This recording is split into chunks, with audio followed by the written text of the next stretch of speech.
Ongi etorriak izan zaitezte zinemaldira, eta bereziki zuzendari berriak saian parte hartzen duten pertsonak elkarrizketatzen ditugun txoko honetara. Hoy contamos con la película Memory House, Casa de Antigüidades, y para eso contamos con su director, João Paulo Miranda María, la productora Paula Gozenza y el editor Benjamin Miegue. Bienvenidos. As we say in Basque language, ongi etorriak, yeah? It's welcome. Gracias. Your first feature film, Joao, has sneaked into the Cannes and Toronto festivals, as well as in the Cinemaldia, on its own merits in this tumultuous 2020. The film was presented yesterday. How was that experience, Tim? Was really amazing. As you said, my first film, the first screening with my presence, and my birthday yesterday. So was a lot of emotion, very intense. Congratulations, zorionak. Thank you so much. And for you, Paula? For me, it was really an amazing experience. I came straight from Brazil. I mean, we don't need to say how difficult this year is for all of us, and especially in Brazil. So it was very moving to be again in this environment of the festival, a festival that has formed me as a cinephile. I mean, I've been here so many times as an audience and also presenting films. So it's really an honor to be here and to see the film in a theater, in a cinema, with the public, with people that are thinking culture, and it's something really, really amazing. It's not like that in Brazil at the moment, so it was really, really nice and moving. I'm glad to hear that. Yeah, it was really, really special to have a screening with the audience, because with Joao we worked many months in a small room, and we guess how the audience will react, and it was really special to hear people moving, laughing, when it was expected, when it was not expected, but there was this first connection between an audience and a movie, and it is why we make films, so it was really special. Congratulations. Joao, at Memory House you show an island Brazil. Brazilian folklore and mythology are present throughout the film as a heartbeat. It tackles topics such as xenophobia, violence, racism, the invasion of a foreign culture, and the disdain of the invaders for the native one. Why this film, and where does the need to reclaim all this come from? I came from the countryside too, not the same region as the film, but from one place very conservative too. And of course the film, it's one kind of metaphor about what is happening in all the country. So it's not one specific thing about one kind of colony. It's about the Brazilian figure now, the picture now. Because now we say that the monsters are showing their face, because now with this government they have one kind of support to say the things that they hide during all this time. So of course everyone imagining Brazil as the tropical paradise, but in the film we show another thing, that it's real. Everything in the film, it's real, exists the city, the region, and of course this fascist movement exists too. So it's everything real locations, no studio. And so the film represents this one moment to confront, to face this big problem of this conservative movement. Paula, as you said before, we could say that you already are a member of Cinemaldia's family, yeah? In 2017, you participated in the official section with Una especie de familia and produced Tropicalia, a documentary that was part of Zabaltegui section in 2012. How do you feel coming back with such a unique film? And why do you think festivals are so important to launch films and these type of projects? So like I said, it's very, very, very special and moving to be here. I've been before. Each year has been unique and special. But of course, this year for everything that's going on in the world. I mean, to have a presential festival, I can imagine all that the director and the organizers, everybody has been gone through. Like, you have really to want it to be in this environment. And what is a film festival in special San Sebastian? It's a place, like João was saying, to discuss our reality, our world. So nowhere better than a film festival through art, talk about what's going on in the whole world. So it's really, really special, really, really moving. Like, each time you meet someone in the street, you feel like almost like coming to tears. And I think this is a place, film festivals will always be, I think, with all the change that's going in the world and in the industry, to also launch talents. So when you're here, we are in the new director session, which is a very specific, beautiful session, where it's exactly this is the whole, is to show to the world, oh, look at these talents, look at these people, look at what they have to say. So this is the type of thing that just in a festival like this can happen. So I think it's really special and fundamental. I totally agree with you. Benjamin, the nature of film requires a very specific vision. How did you work on the content in the editing room? And did you face any new professional challenges while shaping this story? I have the chance, I think, to work with directors who are very interested in the cinema language, and often it's a very special moment editing, because it's a moment where you really start to build this language with the footage you had, and the work with João was very deep and meaningful, because it's how he looks at the world and how he's using cinema to look at the world. And the film is both, or the footage is both full of cinema, and also at the same time very, very personal. And I got to really step by step understand both sides and how to merge such a conceptual approach of filmmaking in a good way, and something very deeply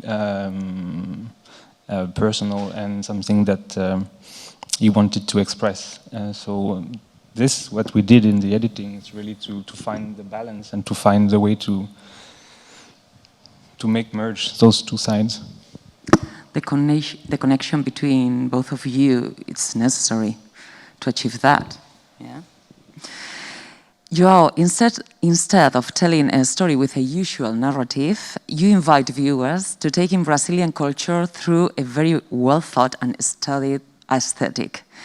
Were you determined from the beginning that it was the way you wanted to tell the story, or was it more like a final result of a process? The process, of course, as Benjamin told, to me it's so strong, the cinema history, and of course each way that I treat the image, the sound, the texture, it's something that it's one kind of obsession to bring something so invisible that we cannot exactly see. So it's not so logical, not so simple, comes little by little, but comes like one kind of perception, one feeling. You can feel more than see it. So the idea how I can bring this invisible to visible is one big question out the film, and not only because of the cinematography, the form, the language, but of course because the subject, because it's his connection with one very, very old past and his very far roots, the past, the other generations, and his spirituality too.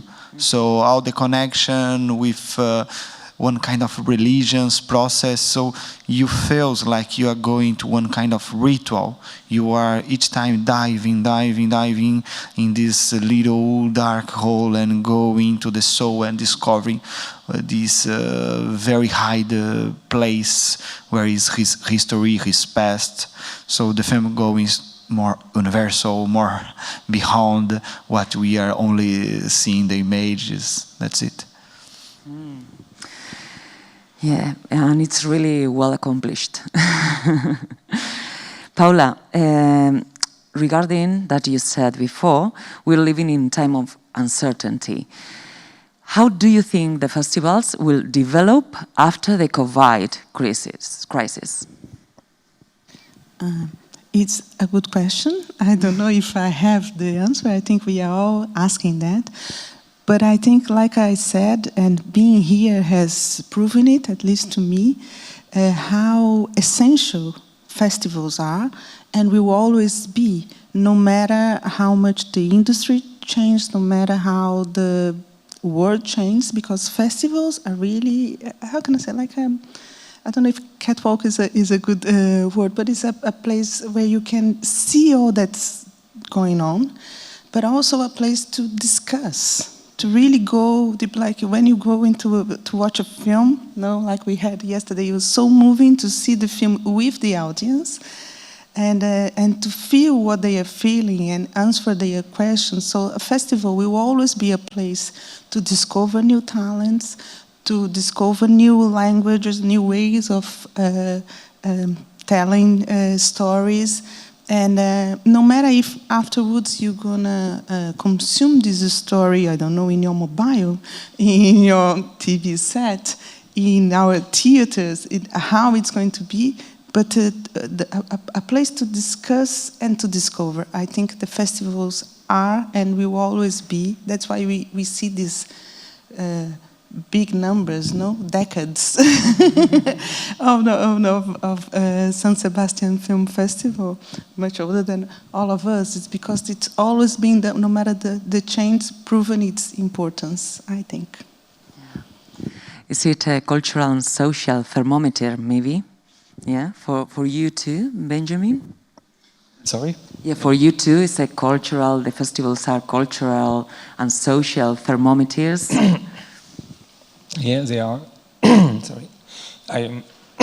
I worked as a programmer before, also for a film festival, so I really appreciate also to understand the selection of films, what it tells also about a year of cinema, and how it's combined to bring to the audience. And usually it's a thermometer, and it's a thermometer of the audience as well. They, in a city like San Sebastian, but in many cities where film festivals are so strongly anchored, the audience, the public is really trained and knows very well. They are cinephile. They have been growing with the film festival as well. So it's a very important event. The actor that plays Cristóbal is Antonio Pitanga, who starred in 1962's Barrovento, the first feature film of Glover Rocha, the founding fathers of Brazil's Cinema Novo. How was it to have him in the cast? It was one dream, and he is a great master to me. And as you said, he participated in Cinema Novo movement. He made the first Glauber Rocha film, and he participated in the only Brazilian film that won the Palme d'Or in Cannes. So he's so special. But to him, so special to participate in this film, because was the first time to have this main character in whole film. So with 81 years old, this man showed one power, one energy, because I really calling him to this very risk film very deeply, and to make something so strong, so intense, and he really took this challenge, and one thing that I asked to him is to bring what I usually say is to bring the blood in the eyes. So how I can feel his presence and something so strong in the silence. So like one very rustic stone hiding a lot of pain and dramatic history. So I described it in the original script like one old rustic Brazilian man. And was a surprise when I said to the producers, to Paula, that I thought all the time to call Antonio Pitanga. And the first impression was, oh my God, he's old. We didn't imagine before so old, because I didn't describe exactly this age. And the other thing, it's a black man. And of course, it brings other questions too. But to me, it's something so big, because it's not the history of Cristóvão himself, but the Pitanga brings in the image the history of Brazilian cinema. So you can see the Brazilian culture in the screen with his presence too. So to me, it's one homage to all the Brazilian history in cinema, and to bring in this name. So was really, really amazed to me, and so strong. The film will be screened in Brazil, will screen. So in Brazil, of course, the people will be really surprised with his energy in this film. You achieved fantastically. Tim, we are running out of time, but would you like to send a message about your film to the audience? Oh, I would like to thank again San Sebastian Film Festival for this unbelievable opportunity. As I said, the first time screening the film.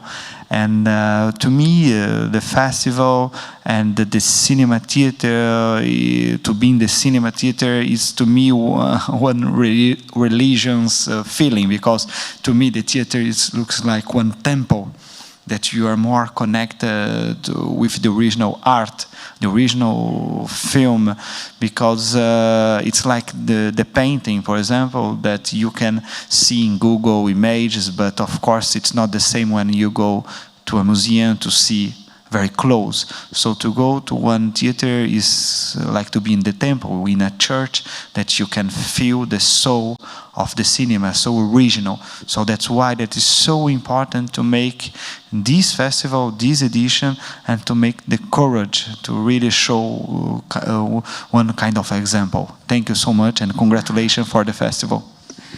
Thank you. And it's a beautiful and necessary reflection, yeah? Okay, thank you very much. Thank you for being here, and congratulations for your film, and we hope to see you soon again here. Eta besterik gabe, goazen ikustera, filmearen trailerra. Eskerrik asko.